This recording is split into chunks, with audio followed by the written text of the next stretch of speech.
தர்கா அருகே திருப்பரங்குன்றம் குன்றின் உச்சியில் கல்தூணில் தீபம் ஏற்றும் பிரச்சினை தொடர்பாக முன்னாள் நீதிபதி கருத்து தெரிவித்துள்ளார். கூடுதல் விவரங்களோடு இணைக்கிறார் நமது செய்தியாளர் பாரி கார்த்திக். வணக்கம் பாரி கார்த்திக், விவரம்.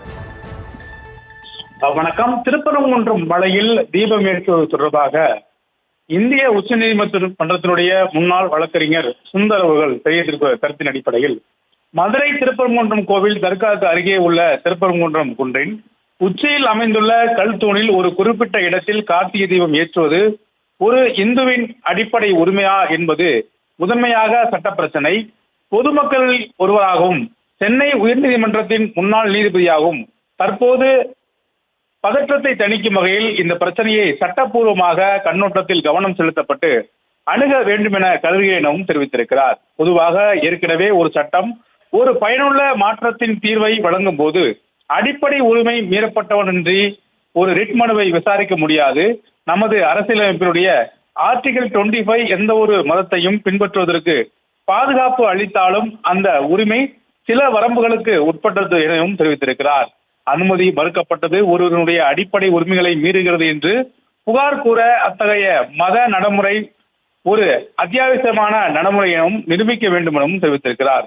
மேலும் பல்வேறு வழக்குகள் கொடுத்து சுட்டிக்காட்டியிருக்கும் அவர் 1994, 96, 2014 ஆகிய ஆண்டுகளில் வெளிவந்த உத்தரவுகள் சட்டம் ஒழுங்கை பாதுகாக்கும் அடிப்படையில் மலை உச்சியில் தீபம் ஏற்ற கோரிக்கை நிராகரிக்கப்பட்டது என்பதை யூகிக்க முடிகிறது என்றும் முன்பு மலை உச்சியில் தீபம் ஏற்றுவதை நீதிமன்றத்தை அணுகி பல முயற்சிகள் மேற்கொள்ளப்பட்ட போதும் மாண்புமிகு உயர்நீதிமன்றம் நிவாரணம் வழங்க மறுத்திருந்த நிலையில் இம்முறை மாண்புமிகு உயர்நீதிமன்றம் நிலைநிறுத்தப்பட்ட சட்ட கோட்பாடுகளுக்கு முற்றிலும் முரணாக இந்த ஆண்டு முதல் காசி விஸ்வநாதர் கோயில் அருகே உள்ள மலையுச்சியில் தீபத்துறையிலும் கார்த்திகை தீபம் ஏற்றப்பட வேண்டும் என்பது ஒரு உத்தரவை பிறப்பித்திருப்பதாகவும் சுட்டிக்காட்டியிருக்கிறார்.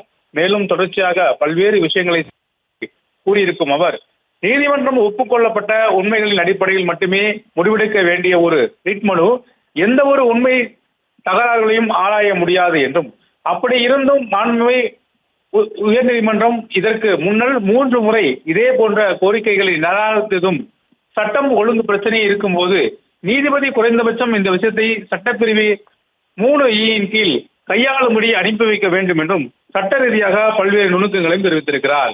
மேலும் நம் நாட்டின் நீதிபதிகள் எப்போதும் பற்றாளர்களாகவும் சுதந்திரமானவர்களாகவும் இருக்க வேண்டும் என்றும் அவர்கள் தங்கள் சொந்த கொள்கையில் மற்றும் சித்தாந்தங்களின்படி செயல்படுகிறோம் என்று உணர்வை பெறக்கூடாது என்றும் தெரிவித்திருக்கிறார்.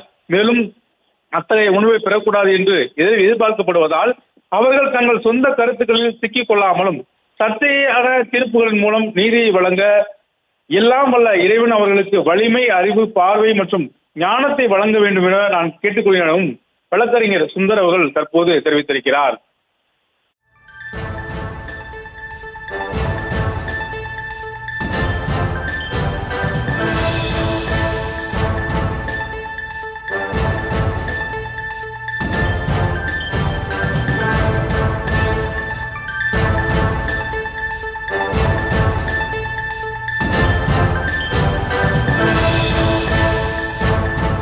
விவரங்களுக்கு நன்றி பாரி கார்த்திக்.